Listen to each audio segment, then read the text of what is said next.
On Saturday, the 21st of December, a grand party was held at the Ocean Marina Yacht Club for the launch of a magnificent new catamaran, which utilises groundbreaking, state-of-the-art solar-powered technology and has been designed and built by Bakri Kono Shipyard. Attending the party was Mayor Itapon Kunblum, the team from Bakri Kono, and astronaut Michael Lopez Alegria, who is a distinguished member of the Bakri Kono Technical Advisory Board. Here in an exclusive interview, Dr. Ian Corness talks to the highly experienced astronaut about his life and his experiences. Hello there, Pattaya. It's Dr. Ian. And no, I'm not in the hospital. I'm at the Ocean Marina, and I'm on board a rather swish yacht. This is one that's been made by, or built, in the Bakri Kono shipyard here, and it really is something special. However, we're not here to talk about that. We're here to talk to someone who has been an assistant, a resource person for the building of the boat. I'd like you to meet Michael Lopez Alegria, who is, or was, an astronaut. Welcome to the program. Thank you, Dr. Ian. Now, when I was a kid, and people would say, "What do you want to be?" We all wanted to be a fireman, because you got a fire truck and a hat. I asked my 8-year-old son, "What do you want to be when you grow up?" And he said, "I want to be an astronaut, because you get a special suit and a space station." Tell us, how do you become an astronaut? Well, there are a couple different ways. First of all, there are 5 agencies around the world that have astronauts. And the American one, NASA, has a procedure that you go through which is pretty well established. They've been doing it for a number of years now. And I myself started out as a Navy pilot, and I applied to my parents' service, as do other members of the military. And then all of those selectees are combined with the civilians that apply directly to NASA, and then it's a selection process by which, or through which, they look first at records, and then they narrow the number down considerably. When they get to about 100, they invite that number of people to have an interview, which is actually a very long physical with an interview in the middle. And from there they pick somewhere between 10 and 20 people usually. And this is about every 2 years, every 2 to 4 years now. How deeply do they go into the psychological aspect? I mean, when you're out there in space and you're cooped up inside the space station, and in your case for 200 and something odd days, there must be a tendency to either become claustrophobic or sort of a bit lost being out there. Well, they certainly dedicate a fair amount of that physical exam to the psychological piece. So we have a lot of written tests, both sort of intelligence and also personality tests, and then there's a very extensive interview. And it is select out, not select in. So as long as you pass certain criteria, you're admitted. Then once you're an astronaut, we go through a lot more preparation for long-duration spaceflight because it is very different from a 2-week shuttle mission, which was typical for so many years. So we spend a lot of time learning about what they call expedition behavior and things to do to cope with the kinds of things that you mentioned that can crop up, not necessarily claustrophobia, but you're in a confined space with a very small number of people that you've seen for a long time, and so you have to be able to deal with that, and it's actually very effective. We don't have really any psychological problems on board. I find that quite amazing, to be honest. Yeah. With the situation up there in the space station, and we will speak about the space station in a minute, but you could be there with one other person, and you're cooped up there. What happens if you don't like him? It's a good question. Actually, the nominal crew size is 3 or 6. When I was on board, it was 3. Now it's 6. And at first, I thought 3 is not a great number because 2 people are going to gang up on the other one. But I don't know if it was because of the training that I described or because we sort of prepare ourselves mentally, subconsciously. But we got along famously. I mean, we had a great time. And the station's not that small. There's plenty of room to go hide if you need to be alone. In fact, when I was on board with 3 people, it was not unusual to spend a whole day and not see somebody else unless we got together for meals and that sort of a thing. So it's not that small. I read that it's the size of a football field. That's right. The outside dimensions are something like 100 meters long by almost 80 meters wide, but the habitable volume is about the size of a 4 or 5 bedroom house, so it's still pretty big. It certainly is. I didn't realize until I started doing a bit of research that the main bit, the first bit that went up, wasn't ours, it was Russian. Right. In fact, so the first piece was actually a Russian module. The second piece was an American module that actually was launched on a space shuttle, and the space shuttle crew rendezvoused with the first piece and attached the 2 together and then left. And then several other pieces were added before anybody lived on board.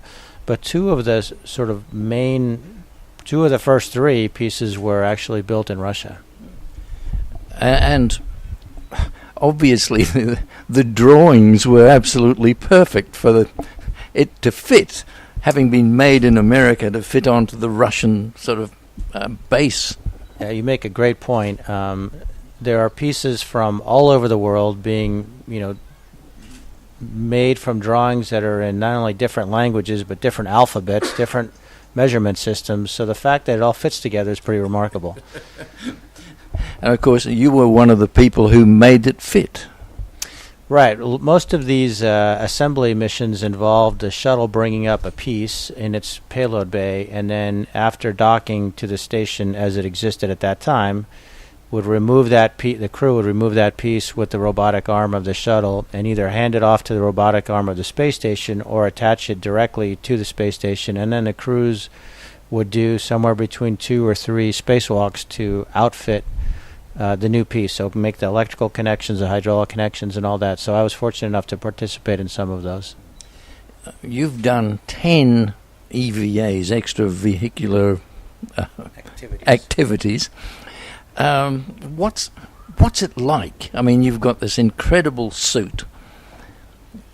How cumbersome is it? How difficult is it?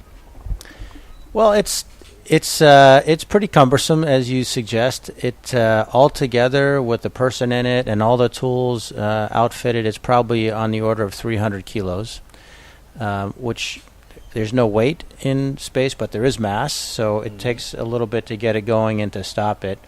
But it's an amazing technical accomplishment when you think of the fact that it protects you from extreme temperatures, from zero atmosphere, from radiation, gives you something a way to affect construction, actually some fairly detailed manipulations you have to do with your gloves. It's really an amazing little satellite that you're a human satellite inside of.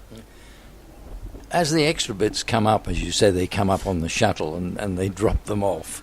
Are they nuts and bolts that sort of hold it together, or? Well, the attachment mechanisms are somewhat varied. They range from actually pretty big nuts and bolts, as you suggest, that are actually attached by the crew, to berthing mechanisms that are motor-driven bolts that are can actually be run from the ground. But there are very different kinds of attachment mechanisms, depend on what if it's a module or if it's an external truss element.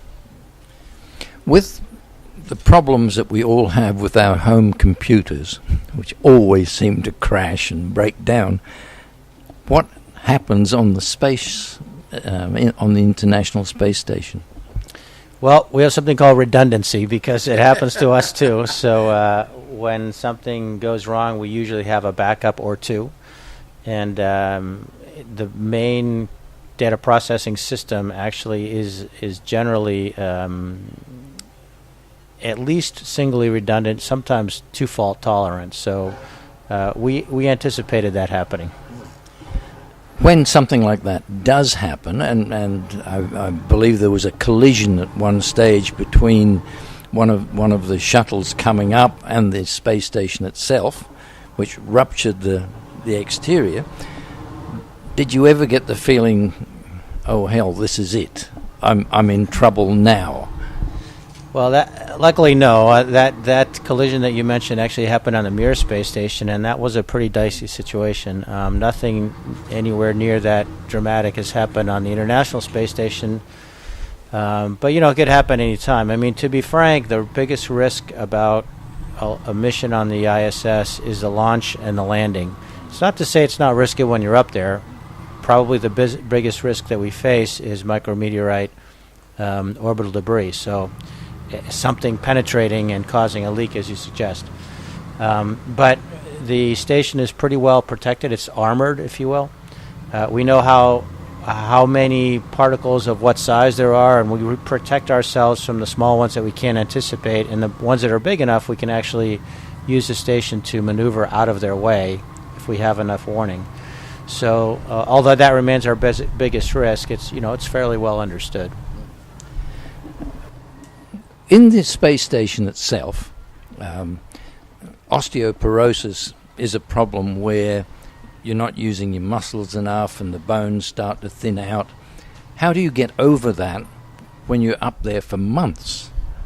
We do a lot of exercise. So we actually have 2.5 hours of exercise program every single day. And that's split between resistive exercise, which is, think of it as lifting weights, even though obviously there's not weights, and cardiovascular exercise, which we can do either on a treadmill or on a cycle ergometer, both of which are isolated from the structure so we don't impart vibrations into the microgravity environment, which is why we're there, right, is to do experiments. So 2.5 hours a day is more than most people exercise, so we actually end up being pretty fit. We do still suffer a little bone mass density loss.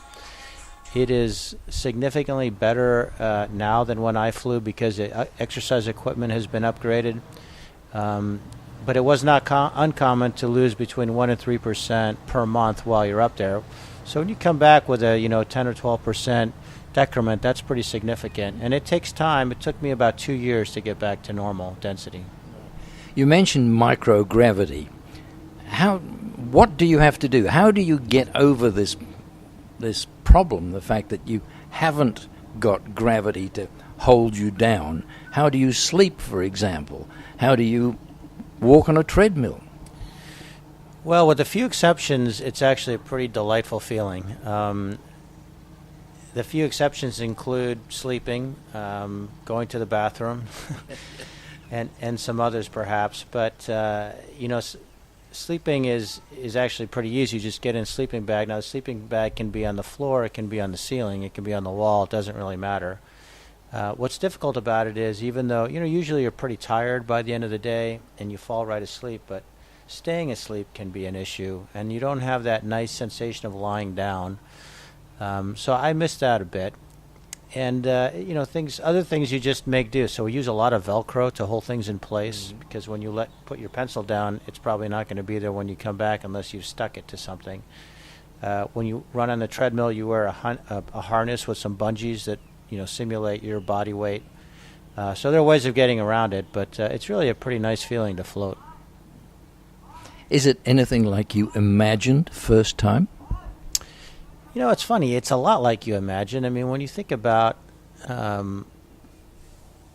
what microgravity is like, it's actually very much like being suspended in water. So anybody who's done any scuba diving would be familiar with that sensation where you're neutrally buoyant.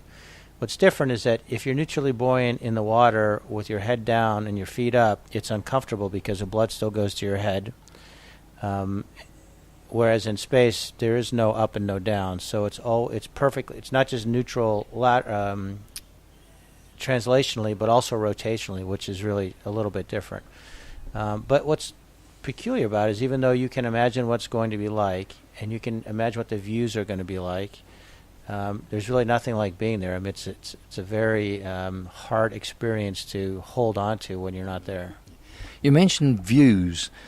How many sunrises and sunsets do you get as you go around? So we're orbiting at a velocity of 17,500 miles or 28,000 kilometers an hour. So that breaks down to 5 miles a second or 8 kilometers a second. So it's pretty fast. That makes us give a revolution of the Earth about every 90 minutes. So that's about 16 sunrises and sunsets in a 24-hour period. So it depends on how you count a day, but if you count a day as 24 hours, we get 16 of each.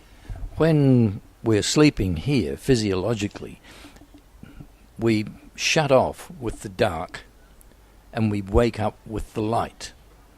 How do you get round these 16 sunrises and sunsets on your orbits? That's a good question. We actually, there's not a whole lot of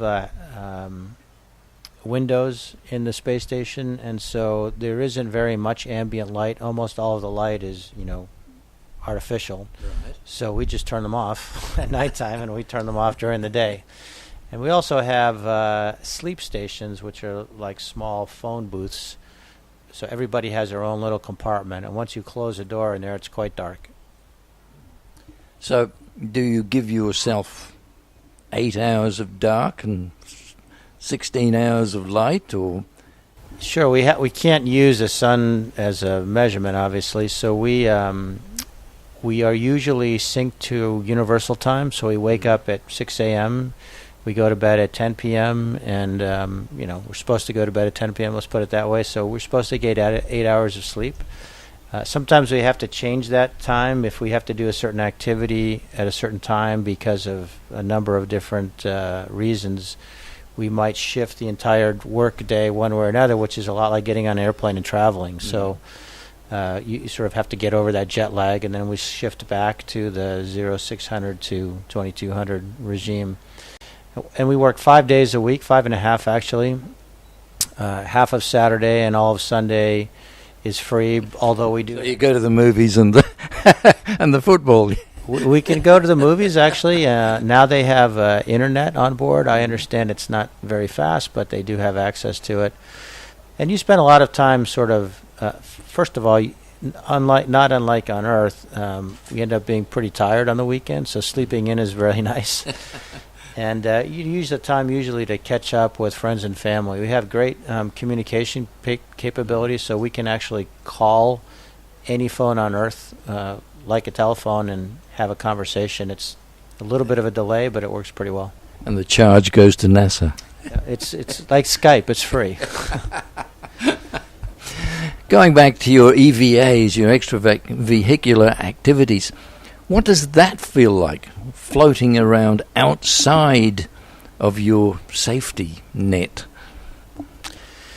Well, again, it's a very unique and in some ways liberating, in some ways terrifying experience.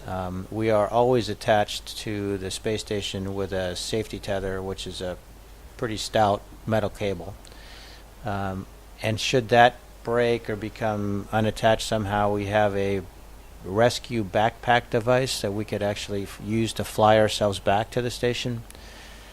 So moving around outside is something that you're very careful about. whenever you get to the place where you're going to be doing some work, you usually attach yourself with what they call local tether. So now you've got redundancy again. But I found it fascinating. I mean, is it like swimming? No, because it doesn't really help you to move your arms or kick your legs or anything like that. If you can imagine, the way we get around is the outside of the space station has innumerable handrails, and you translate by grabbing the handrail and just pulling yourself along. And once you get good at it, you can actually pull yourself along and let go, and pull yourself along and let go. So it's the microgravity makes it very elegant in a way. You know, when you get to where you're going, then you've got to sort of gradually put in a stopping force to stop that 300 kilos of mass, because it does have some momentum. But in general, it's a very peaceful, serene feeling. Now, there's a lot of pressure to get a lot of work done, and you've got this incredible view. I mean, realize that you're just wearing a helmet, right? So the view is spectacular. But we're very concentrated because we need to get a job. We're not out there to do sightseeing. With the world wondering whether or not we are being watched by another galaxy or whatever, did you see any signs of UFO activity? I hate to disappoint you, but I did not, and I really don't think that any of my colleagues have either. I mean, I there's a lot of theory about the possibility, but and certainly what's true is that the universe is so vast, 100 billion galaxies with 100 billion stars each. You do the math, but the fact that it's so vast also makes it very improbable that we would ever meet those people. So it's a great mystery, and I hope one day we solve it, but for now it's still a mystery. They can remain unidentified flying objects. When you've finished your tour of duty in the space station, and you get in the Soyuz, isn't it? Right. Because America stopped producing the shuttles or right. pensioned them off. What's it like then, the re-entry? Is this a sort of fairly tense time for you, or do you sort of adopt the sack of potatoes routine and just sit there? I would say that it's pretty tense. The ride home in the Soyuz is fairly dynamic, meaning there's a lot of movement. I describe it as several explosions followed by a car crash.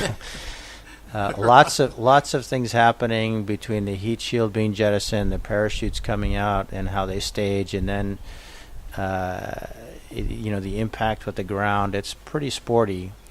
And after being in this serene microgravity environment where you move about with fingertip touch and have very acute sensations, sensibilities, being exposed to that pretty heavy G loading, lots of lateral movement, and then a big impact. There's a lot going on. Gets your attention. How many times did you go up? I went up 3 times on the shuttle and then once on the Soyuz. And was the shuttle more comfortable? So the shuttle is definitely more comfortable on entry. It's very gentlemanly. It lands just like a commercial airplane. In fact, better than most commercial airplanes. The ascent is probably a little smoother on the Soyuz because the space shuttle had solid rocket boosters that helped its propulsion, and those tend to burn very rough. So there's a lot of vibration for the first 2 minutes. After that, it's about the same because both vehicles have liquid propulsion, and it's just very strong but smooth acceleration until main engine cutoff. Both take about 8.5 minutes to get to orbit. But the ascent, I'd give a slight nod to the Soyuz for comfort. The entry, a huge nod to the shuttle. All right, it's 8.5 minutes you're up there.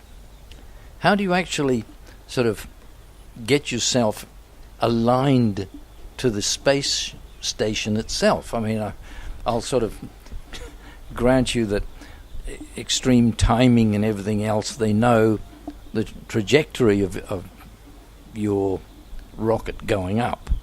But do you actually sort of arrive and there it is, or do you have to find it? It's more of the latter. The first thing is, you can think of an object in orbit as sort of circling the Earth in a certain plane, and the Earth is turning underneath that plane, and so we have to launch into that plane. So we have to wait for a precise time before we can launch. And then once we get into orbit, we're in the same plane, but we don't target to hit the target. We actually target a little bit of a lower orbit, and then we do what they call phasing. So orbital velocity depends on how high you are, and we use that advantage or that difference to our advantage to catch up to, if you will, the station. Now, it used to be that it was a pretty standard 48-hour rendezvous. So 48 hours after liftoff, actually 49, we're actually docking. Now the Russians have started doing it in 4 orbits, which is 6 hours. And in some ways that's a lot better because the crew does, to be frank, 48 hours is kind of boring, particularly in the Soyuz, which is not very big. Now that they can do it in much less time, they're on board within 6 hours, and opening hatches not long after that. You've retired from NASA, I believe. That's correct. How do you go with your life flying a desk, which has no excitement? It's a challenge. I think for me, I felt very fortunate to have flown 4 times and did a variety of different things, and I really felt like I had reached the top rung of the ladder for me, and there are a lot of other folks behind you, and it's time to move on at some point. So making that decision is not easy, but I did want to try to do something a little bit different, and what I've gotten myself into has nothing to do with space operations. And I can tell you, I was looking for something that was challenging and change, and I got a full dose of both of those. But this time on the ground. Michael, thank you very much indeed for talking with Pattaya Mail TV, and I'm blown away with the whole concept, to be honest. I get vertigo standing on a chair. To say that you're orbiting the Earth at 28,000 kilometers per hour. I mean, I drive race cars, but they don't go that quick. Well, it goes without saying, but I mean, the people who make all that happen are not the astronauts. We just happen to be lucky enough to ride on the rocket, but there are thousands of engineers and technicians and managers that make it all work, and it's a really great endeavor. Human spaceflight is a fantastic achievement. With the number of countries that are involved too, it gives you a little bit of hope for the future that countries could work together. The International Space Station is really a fantastic example of that collaboration, and I think even though it's a laboratory, I think its most crowning achievement may be that international cooperation. I mean, listen, I went to Red Square and laid flowers at Yuri Gagarin's grave in my U.S. Navy dress uniform. When I first put on that uniform, I never in my dreams thought that would ever happen. So that's a good thing. I can remember us looking for Yuri Gagarin in the skies, and I didn't realize that he was one of the aspects why he was chosen was because he was so small. He was only 5'2". Right. All of the original cosmonauts, in fact, even now, not very many of them are tall, as were our original Mercury astronauts, were not very tall either. But I understood that they chose him to be the first guy because he had a particularly engaging smile. That's a wonderful story, Michael. We'd better call it quits at this point. Thank you. Thank you very much.